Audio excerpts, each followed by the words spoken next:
munaasabadii soo agaasimeen urur dhalinyaro oo wax ka qabta dhibaatooyinka la soo darsa dhalinta Soomaaliyeed ee degan magaaladan Bristol iyo guud ahaan dalkan Ingiriiska ayaa lagu qabtay iskuulka City Academy oo ku yaala magaaladan Bristol. Waxa uu qabanay dhalinyarta Soomaalida ah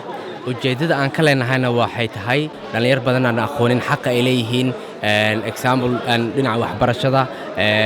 sida police-ka kale haday arkaan dhalinyarta stop and searches kaga sameynayaan cunuga Soomaaliga ma garanayo sababta loogu sameynayo stop and search loogu sameynayo ma yaqaano markay noqoto dhinaca shaqooyinka ama apprenticeship iyo waxa loo yaqaano ilmaha yaryar oo 16 17 18 la siiyo xaq badan ay leeyihiin dhalinyarta ma yaqaanaan soo marka halkan waxaan isugu yeernay maanta dhalinyartii iyo dadka wax u provide gareeya ama dhalinyarta wax siiya basically waa isbareynay si dhalinyarta ay ogaadaan inay ayaga xaq ku leeyihiin xaqna ay leeyihiin iyo hal meesha wax ka doonan lahayn. Waxa ka soo qayb galay hogaamiyaasha iyo siyaasiyiinta Bristol. Horta marka ugu horeysa inamadan Soomaaliyeed ee soo qaban qaabiyay barnaamijkan la yiraahdo Bristol Somali Youth Network waxaan doonayaa aad iyo aad inaan ugu mahadnaqo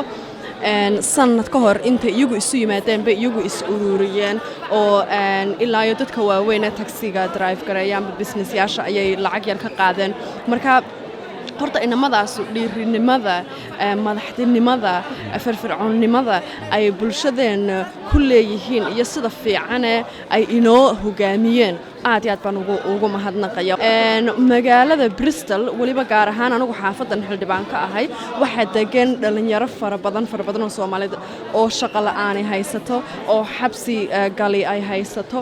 dhibaato fara badan haysta marka horta dhibaatooyinkaas oo dhan xalkoodii anigu maanta kuma hayo laakiin waxaan ku oran karaa waxa weeyaan si fiican baan ula shaqeynayaa dhalinyarada soo qaban qaabiyay barnaamijkan maanta ah waxaanan aad ula shaqeynayaa oo aad iyo aad anigu aan uga doodayaa councilka inaan ka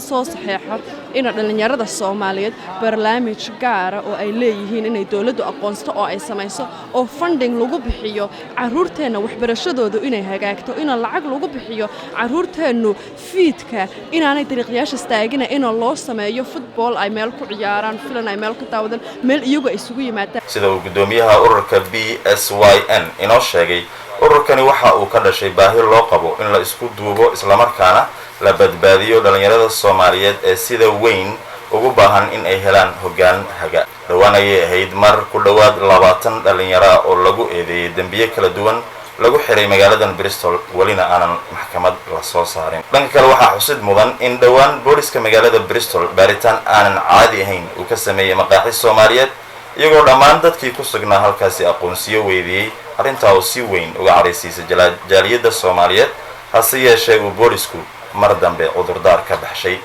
I'd just like to say thank you to the organisers today for inviting me here today. It's really important that Avon and Somerset Police connect with all the communities, particularly the Somali communities. And I'm also aware that sometimes we do things